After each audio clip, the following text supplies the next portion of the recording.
berjanji tidak akan menaikkan harga minyak sehingga bulan Ogos, melakukan satu lagi penipuan apabila dalam masa tak sampai 24 jam Perdana Menteri kita menipu rakyat lagi, terus mengumumkan kenaikan harga minyak yang sangat mengejutkan, yang sangat menyakitkan.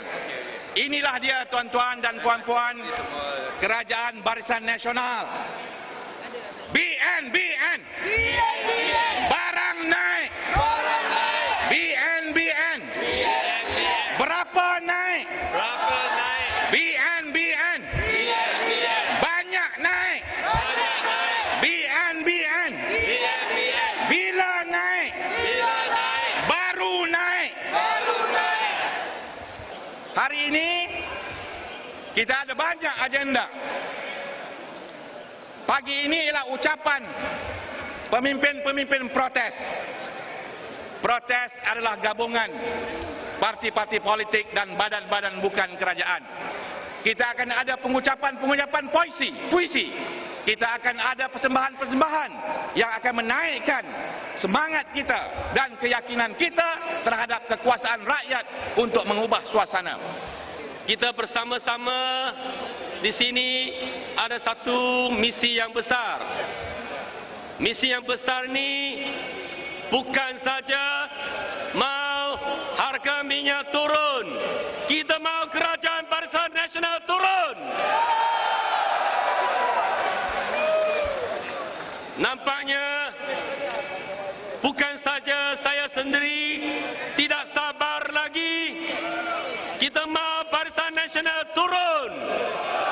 Nampaknya semua rakyat, termasuk penyokong-penyokong Barisan Nasional pun mau Barisan Nasional turun. Kerana kita tak boleh tahan lagi cara mereka menguruskan negara ini.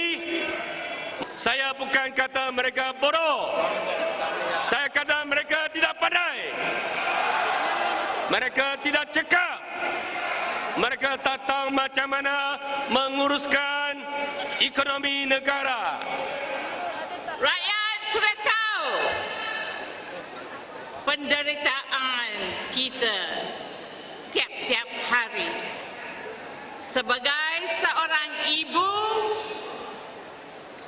saya tahu penderitaan ibu-ibu di negara kita.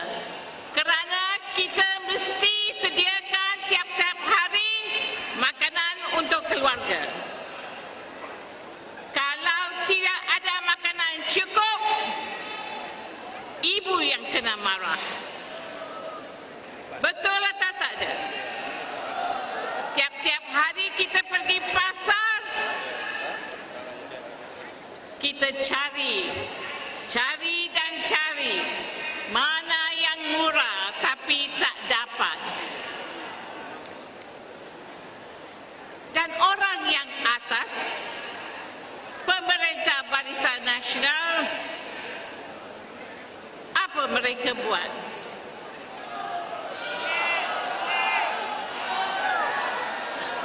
Dia akan naikkan harga minyak, naikkan harga barang dan cakap itulah masalah dunia. Kerajaan Barisan Nasional yang sungguh angkuh, sungguh pun pada pilihan raya yang lalu, rakyat sudah bangkit. Rakyat bangkit untuk tunjukkan bahawa mereka memberi signal yang jelas. Rakyat mau tamatkan kezaliman. Rakyat mau hak mereka dihormati. Rakyat mau demokrasi yang tulen di negara kita.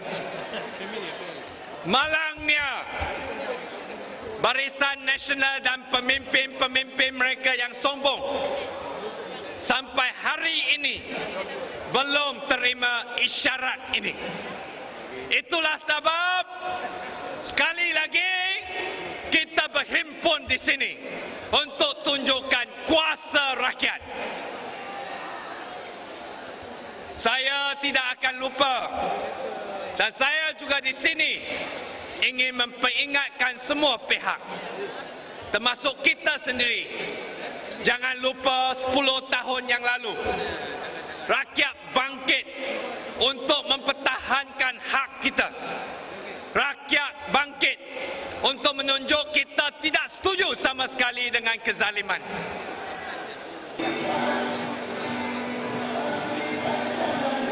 Semua ahli-ahli politik saja mentadbir negara ini.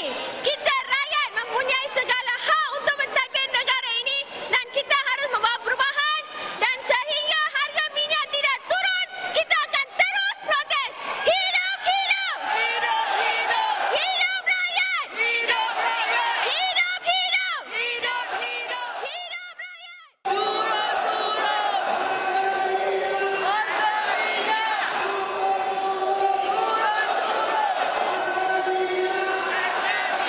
Di Malaysia, kita dapati lebih daripada 1.7 juta orang yang gajinya tak sampai RM700 sebulan. Dengan kenaikan 40 lebih peratus ini, bagaimana dengan golongan yang miskin yang kita sebut tadi? Saudara-saudara,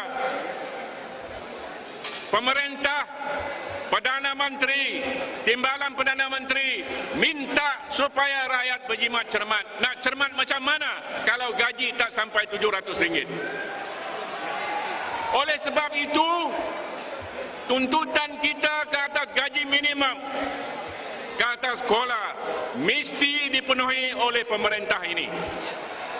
Jangan sekali-kali menyelewengkan, membawa isu-isu lain yang tidak berkenaan hingga menyebabkan rakyat jadi keliru. Perjuangan kita, saudara-saudara sekalian, tidak hanya menurunkan harga minyak. Perjuangan kita adalah menurunkan kerajaan yang zalim, kerajaan yang tidak bertanggungjawab ini. Saudara-saudara yang dihormati sekalian, saya berharap golongan pekerja jangan tidur lagi. Golongan pekerja kena bangkit. Golongan pekerja kena berani. Golongan pekerja dan pemimpinnya kena turun ke jalan untuk sama-sama mengubah nasib rakyat di Malaysia ini.